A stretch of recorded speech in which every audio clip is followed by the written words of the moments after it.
অসুবিধা পাইছিলো যে চৰকাৰে দায়িত্ব গ্ৰহণ নকৰে ইউপিএছতো একেই যদি দায়িত্ব গ্ৰহণ নকৰে যদিহে এইটো বজাৰ ব্যৱস্থাৰ লগত সম্পূৰ্ণভাৱে লিংক থকা ব্যৱস্থা এইটো নিশ্চিত কোনো কালে হ'ব নোৱাৰে এক নম্বৰ কথা দুই নম্বৰ কথা যে আমাৰ পৰা যিটো 10% ধন কৰ্তনৰ ব্যৱস্থা আছে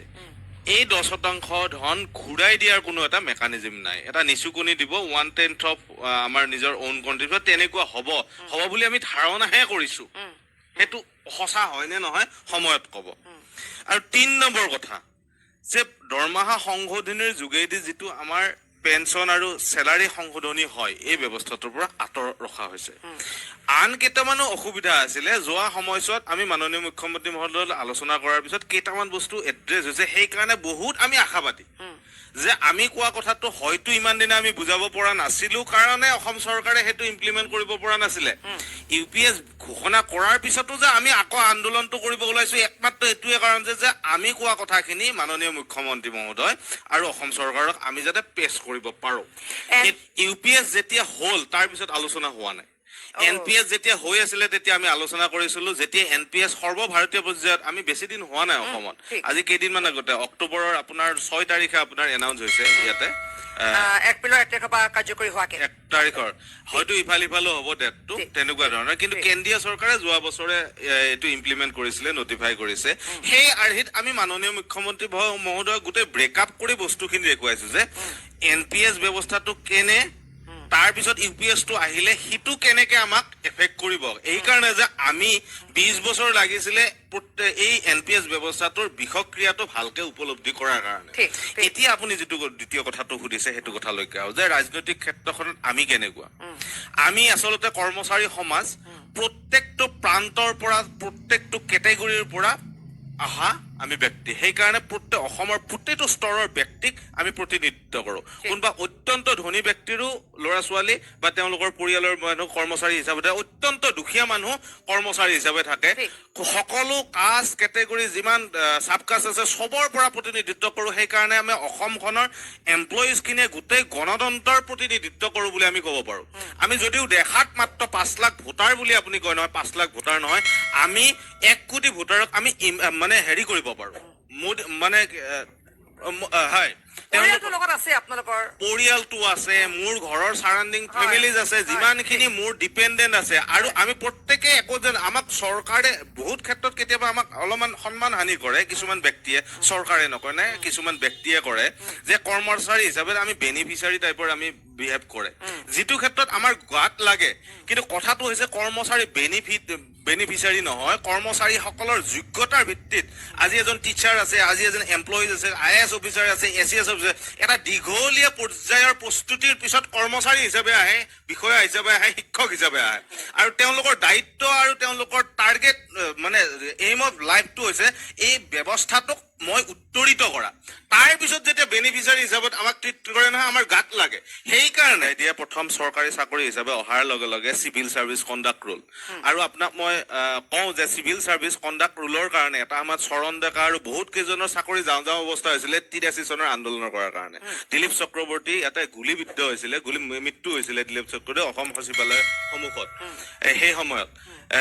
গতিকে এই কৰ্মচাৰী হিচাপে আমাৰ সীমাবদ্ধতা আছে লগতে আমাৰ দায়বদ্ধতাটো আছে এই কাৰণে যে মই আন্দোলনে কৰি থাকিম মোৰ যদি নিজৰ কথাই চিন্তা কৰো মোৰ সমাজখনৰ কথা কেতিয়া চিন্তা কৰো সেই কাৰণে এজন এতিয়া ধৰক আপোনালোকে দেখিছে যে এজন টিচাৰ হয় তেওঁ বিন্দাস বৰ আৰামত আছে আপোনালোকে টিচাৰ সকলৰ ওচৰত সুধিব যে তেওঁলোক কেনেকুৱা এটা ব্যৱস্থাত এই মুহূৰ্তত আছে এজন মানে কি এসিস্ট্যান্ট হিচাপে আপোনালোকে বহুতে ভাবে যে তেওঁলোকে বিন্দাস দৰমহা পাইছে ঘৰত আহিছে তেওঁ যিসকল ব্যক্তি ভিতৰত সোমাইছে তেওঁলোকে আৰু কি হয় আমি ক'ব নোৱাৰো উকমুকাই থাকো আৰু এতিয়াতো যোৱা 10 বছৰত এনেকুৱা এটা প্ৰশাসনিক ব্যৱস্থা হৈছে যে আমাক আসলতে আইএস এসিএস অফিচাৰে কন্ট্ৰোল নকৰে এই নেতা পালি নেতাখিনিহে কন্ট্ৰোল কৰে কাবাৰ এটা আপোনাৰ ট্ৰান্সফাৰ হ'ব আপুনি চাব কাৰ হ'ব জানে যোগ্যজনৰ নহয় কোনোবা এজনে ৰিকমেন্ড কৰি দিয়াৰ পিছত আৰু সেইজনৰ যদি নকৰে 4জন লিডাৰ আহি পেলাই তাতে ধমকি দি যাব আপোনাৰ গাত হাত দি যাব আপোনালোকে দেখিছে যোৱা সময়ছোৱাত আমাৰ বহুত এমপ্লয়ি সুইচাইড কৰিব লগা হৈছে এসিএস অফিচাৰে জইনছে কি কয় আপোনাৰ কি কয় এডিশনাল ডিস্ট্ৰিক্ট কমিশনাৰ পৰ্যায়ত সুইচাইড কৰিব লগা হৈছে ইঞ্জিনিয়াৰ সুইচাইড কেনেকে কৰে যে আমি উপায় নাই কাৰণে কেতিয়াবা আমি থাকো কিন্তু কথাটো কি হৈছে হেতুৰ ক্ষেত্ৰত আমি দায়বদ্ধতা আছে যেনেকে আমাৰ আপোনাৰ ফোৰ্সত যেতিয়া ফ'ৰ্চত বা পুলিচত কি হয় লিডাৰজনে যিটো কয় নহয় নামানো বুলি ক'লে গুলিয়াবও পাৰে তেনেকুৱা এটা ব্যৱস্থা আমাৰো এই মুহূৰ্তত সেই পৰ্যায় আছে এতিয়া মূল কথাটোলৈকে কোৱা সময় যে ইলেকশ্যন হিচাপে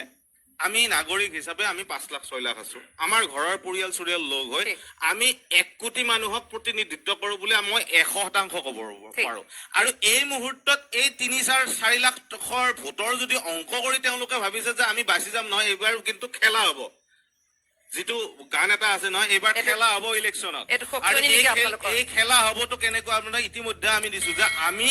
OPSৰ পক্ষতে ভোট দিম আমি আজিৰ পৰা নহয় ইতিমধ্যে আমি বিভিন্ন পৰ্যায়ত আলোচনা কৰি প্ৰত্যেক কৰ্মচাৰী সংস্থা অংগক একত্ৰ কৰাৰ যিটো প্ৰক্ৰিয়া আমি যৌথ মঞ্চ হিচাপে একত্ৰ কৰাৰ যিটো প্ৰক্ৰিয়া নহয় সেইটো মোটামুটি এটা ফাইনেল পৰ্যায়ত গৈছে নহয় আমি এবাৰ ভোট ফৰ জাষ্টিছ যিয়ে জাষ্টিছ দিব তেওঁকহে ভোট দিয়াৰ কথা আমি চিন্তা কৰিছো আমি কোনো দলৰ নহয় কোনো ৰাজনৈতিক নেতাৰ প্ৰতিনিধিত্ব নকৰো যেহেতু আমি সংবিধানে অধিকাৰ দিছে যে প্ৰত্যেকে নিজৰ নিজৰ প্ৰতিনিধি নিৰ্বাচনৰ কাৰণে তেওঁলোক মুক্ত সংবিধানে অধিকাৰ দিছে আৰু সেই কাৰণে আমি আমাৰ MLA সকলক আমাৰ MP সকলক যেতিয়া মানে আমি নিৰ্বাচন কৰিম নহয় আমি অসমৰ কৰ্মচাৰীসকলে এইবাৰ গুৰুত্বপূৰ্ণ ভূমিকা গ্ৰহণ কৰিম আৰু সেই গুৰুত্বপূৰ্ণ ভূমিকা অনাগত সময়ত আপোনালোকৰ স্পষ্ট হয় নিচুকনি বটা মাজে মাজে আপুনি যিটো ক'লে যে পিতৃ মাতৃক চোৱাৰ কাৰণে 4 দিন 2 দিন ছুটি দিয়ে আৰু সেইদিনা দুৰ্ভাগ্যবশতঃ মোৰ এটোৱে দুখ লাগে যে সেইদিনা অসম চৰকাৰে কেনেকে বুজি পালে যে সেই 4 দিনতে মোৰ মা দেউতাৰ প্ৰয়োজন হ'ব মোৰ কাৰণে বৰ আচৰিত ধৰণৰ কথা নহয় মোৰ মা দেউতাৰ বেমাৰ কিন্তু সেই 4 দিনতে হ'ব লাগে বুলি চৰকাৰীভাৱে তেওঁলোকে একটা সিদ্ধান্ত গ্ৰহণ কৰিছে বৰ দুখ লগা কথা কাৰণ যেতিয়া দৰকাৰ হয়তো মই যাবই লাগিব এনেকুৱা ধৰণৰ বাকি মানে কি বিশেষ আমাৰ বেনিফিচিয়াৰী বুলি ক'ব খোজে আমাৰ অসম চৰকাৰে মাজে মাজে ওলাই যে আমিও বেনিফিচিয়াৰী একচুৱেলি আমি বেনিফিচিয়াৰী নহয় আমি ঘৰৰ সদস্য আৰু সেই ডিফাৰেন্সটো আনিছে NPS আমাক বেনিফিচিয়াৰী কৰি দিলে ইমান দিনা ঘৰৰ সদস্য আছিলো আপোনাৰ ঘৰৰ ল'ৰাটোই যদি কালিলৈকে আপোনাক বেনিফিচিয়াৰী বুলি কয় মানে অৱসৰ কিন্তু আমাক যে 100% আমাৰ ল'ৰা ছোৱালীয়ে যে বেনিফিচিয়াৰী ক'ব অৱসৰৰ পিছত একদম নিশ্চিত কাৰণ তেওঁলোকৰ পৰাহে আমি খাই থাকিব পাৰিম যিটো এটা আমাৰ কাৰণে কষ্ট আৰু দুৰ্ভাগ্যবশতঃ আপুনি দেখিছে যে আমাৰ অসমৰ সংস্কৃতিত আমি বহুত দেৰিকে বিয়া পাতো সেইকাৰণে আমাৰ চাকৰিও বহুত দেৰিকে হয় এনেকুৱা হয় আৰু ল'ৰা ছোৱালী যেতিয়া মেট্ৰিক পৰীক্ষা দিব হায়াৰ ছেকেণ্ডাৰী পৰীক্ষা দিব নহয় তেতিয়াহে ৰিটায়াৰ হওঁ তাৰপিছত মই খাবৰ কাৰণে মই কষ্ট কৰিম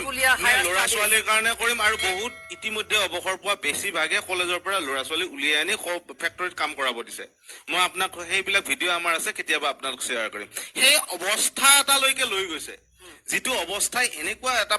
পাক চক্ৰত আমাৰ অসমীয়া সংস্কৃতিটোক তছনছ কৰি দিছে আপোনালোকে ক'বই নোৱাৰে আৰু যিটো কথা কৈছে যে বহুতে কৈ আছে যে এতিয়া বিয়া কৰাওঁতে NPS মই চাব যে আপোনালোকে বহুত হয়তো নিউজ পাব যে বৃদ্ধ মানে কি কয় অৱসৰ পোৱা OPS পোৱা মানে মানুহ পালে কিজানি